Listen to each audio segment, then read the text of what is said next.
starting to examine the criminal behaviour of the bank. So, Brian, was the Royal Commission lawfully constituted? It was fraud from the beginning, because they call it a Royal Commission basically to make it look legal, but in actual fact it was a fraudulent commission, because when the Queen was chucked out on the 1st of January 2004, and that specific act is called the Acts Amendment and Repeal Courts and Legal Practice Act, West Australia. But it was a wrecking ball on all our law in Australia. I call it the Trojan horse, because it was built like it wasn't there or something. But the problem is, the moment they pull it off the beach and pull it into through the gates, it had a purpose. This thing's got a purpose. But to call it a Royal Commission with the knowledge that the Queen's been removed is absolute fraud. The person who was the chairman is Kenneth Haynes, former High Court judge, husband of Michelle Gordon, who did the Melton thing. Melton's a new state, but nobody knows that. But Kenneth Haynes never declared that he was a criminal before the Melbourne Magistrates Court.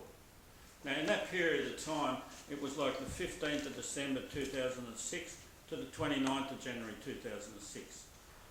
In that period, I had 40 defendants before the Melbourne Magistrates Court. Now, I'm only a farmer, but that's a fair bit of paperwork. I got through it all. You've got to file and serve it, and all within 28 days, and the defendants have to be before the court. Not one defendant appeared in the courtroom. Now, this is a very valid point, because apparently, because as I said, I'm a farmer, so I don't know the law, but apparently when you are charged on an indictable offence, you must be in the court, because the magistrate can't dismiss you or do anything if you're not present in the court. Now, of these 40 that were before the court in that period, 15th of December 2006, 29th of January 2007, none of them came to the court. So the magistrate, in legal terms, couldn't dismiss the charges. But one of the defendants before the court on both dates, 15th of December and 29th of January, was Damien Bowe. So he brought his what's called DPP, Commonwealth DPP Act, that says I've got the right to take over. And I said to one magistrate one time, why don't you tell the DPP to get on his bike and rack off? Otherwise you're criminally charged for letting him get away with this. So I did charge it the next week. But on that particular day, 15th of December 2006, I'm talking specifically Kenneth Haynes being in charge of the Banking Commission. That's where we're going. But we've got to go back to that to see when and how he got charged. So on the 15th of December, the Chief Magistrate at the time was Ian Gray. He's not there anymore. Because this is what he said. Now, the DPPs came and took up the bar table and they say this. It's a private prosecution. I'm ready. They're saying at the other end of it, I'm talking Damien Bowe. Don't ever forget, I'm visiting Port Arthur. It's a cold case now, correct? Right. But it'll be hot as hell pretty soon. Because of Damien Bowe. They stood up and said, we make application to take over, which then means I'm not the informant, I'm not the person who laid the charge. It's their job, not mine. And then they made the second application. This is in front of Ian Gray. We make application that we decline to present. Now, if people don't know what that means, it means we're not going to go ahead with taking them to trial. We're stopping it here. That's what that means. So Gray's then saying to me, well, Mr. Shaw, you're non-suited now, which means I've been chucked off the train, what you call throw me under the bus. I'm saying those terms for the people who don't understand legal terms. They understand it, chucked under the bus. But he thought he was talking to an idiot. And I said, well, what do I do with these? I had 3 lots of folders on the table. And then he says, well, what are they? And I said, they're grand jury applications for all the defendants before the court which only activate when they decline to present. And they're the words I heard. They did say that. Got it? Yeah, good one. And he's going, well, I said, well, so now I need a direction. He told me I'm non-suited. I know what that means. It means I'm not allowed in the arena. I'm in the gymnasium, no. I haven't left. You've chucked me out of the arena, but I'm still in the building. And he goes, and this is a really dumb answer, he goes, well, file that with this court. But I've done 3 sets. So they got the first set, which is 28 grand jury applications. They got it. Did they reveal it? Have they dealt with it?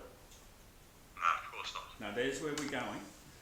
What they do with the second lot, I walked it over the road, now I got a little, what he did prior to all of that and that question, I stood up and I said, I'm relying entirely on section 44 of the Commonwealth Constitution for what I'm doing here.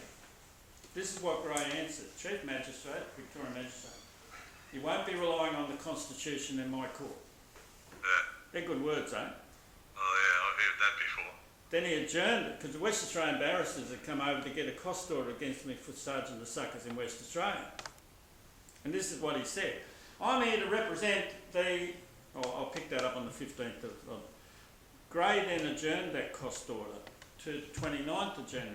He'd be hearing it. You on the page so far? Sorry, say that again from where Because you of saying 15th I'm of here to represent. December, where he said I'm non-suited and all that, but then he adjourned it to the 29th of January to hear the cost application from the West Australian barrister. Oh, So I reckon if I've got a hearing already at the 29th, I may as well charge Gray for that. Then I thought if I'm charging Gray, I may as well add another lot. That's when I added the High Court boys and girls. You follow me? yeah. Because I knew how to do the paperwork by then. And I knew they're going to come in and say we're not going to present. But I knew grand jury could activate when they said that. You on the page here? Can't do it without grand jury. It won't work without grand jury. Yes, but just before you go on there, I know that you can have a grand jury in Victoria, but what about in Queensland and other states? No, you can have a common law grand jury anywhere. Okay. Let's say you've got a common law grand jury in the pub, and you only need 23 people to sign that common law grand jury. You have an indictment. You can then take that document to the local cop shop and say, if you don't activate on this indictment, we're going to have another one and you'll get indicted. We can have one every week until you get up off your ass and do it. That's how you do it. Okay. But in statute law, we were the only one in the whole of the UK, because America has grand jury. 80% of their prosecutions are grand jury. Yep. But they got that from England. But England abolished grand jury, except when they did what they did in chucking the Queen out, somebody forgot to go check if any grand jury legislation is still on the books. That was a mistake. And I found it. It's in section 354 of the Victorian Crimes Act. It says any person, that's a good start to the section, any person can apply to the full court of the Supreme Court to form a grand jury if they are aware of an indictable offence. How's that? Very good. So then I did grand jury. I applied I put the documents in for the full court under that section. So you can do it statute law or common law. Problem is you need it statute law because you need the power of the state to do the arrest and the trial. Fair comment? If you're doing it from a pub indictment, you'll get ploughed into the carpet when you want to go to the next step. You can get the indictment, but then you've got to make someone do something with it.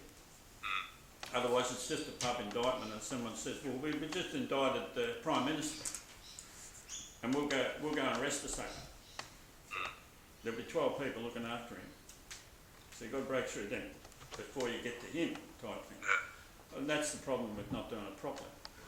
But when you do it properly, now you'll ask me, well, how many grand jury hearings are still pending in the full court of Supreme Court in Victoria? Good question. How many? 60. 60. Yeah. Is Kenneth Hayne one of them? Are all the High Court judges at that time one of them? Unbelievable, isn't it? And they just continue on like there's nothing happening. Are all the Attorney Generals one of them? Any Attorney General. And that's when I charged Shine, and he'd only been in your spot in Queensland for his first 3 days. And Shine at the time thought he was shining, if you get me drift. He hit the roof, he rang me. Blasted the hell out of me. Sorry, wrote me a letter. Get that charge off me. Because, you know, he thought it was pretty important. Because he was a lawyer, and then he had a law firm. Shine Lawyers today is in. Aaron Brockovich comes from America and works through that law firm. You know who I'm talking about? I do. Now she'd be fearful to step onto Australia because she can get charged with the charge as their principal of that law firm. Are you aware of that? I wasn't aware of that either. Well, that's how treason works. Now, you're going to ask me now, what is treason? Well, it's treason then. A judge asked me that in West Australia. I said, that's a really funny question, Your Honour, because I'm on the floor, I'm a farmer. A judge sitting on the bench in West Australia asked me what treason is. It should be the other way around. You tell me what treason is. No, we're going to work it the other way around. He goes, you tell me what you think treason is. Now that's when a judge is really testing you. Really he's saying, put up case law, or I'm going to deck you here. But I had it really good. R versus Casement 1917, King's Bench at 114. Nailed it to the page. King's Bench said, breach of allegiance is treason. There you go, Your Honour. You took the Queen out, you breached the allegiance, and now you're the offender. Fair comment? Because he'd asked me why are you referring to me as the offender? Now that's on my website, the transcript of Heenan Shaw, Justice Heenan. That's on my website. There's 2 websites. What's your website? I'll give it to you, so we got it up here later, because I'll give you 2 websites in the next session. But I'll get one of these guys to read the second one. The first one's easy, the Elijah's Challenge one. The second one has all these dashes and dots and whatever. I made the second one exclusively to put 2 court matters, like the exhibits I used. One has got 100 affidavits on it, the other's got 51. So it's just got 151 affidavits on that second website.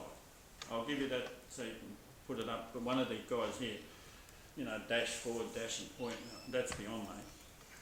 But those affidavits are in that second website. There's 150, 2 different matters. But here comes the problem.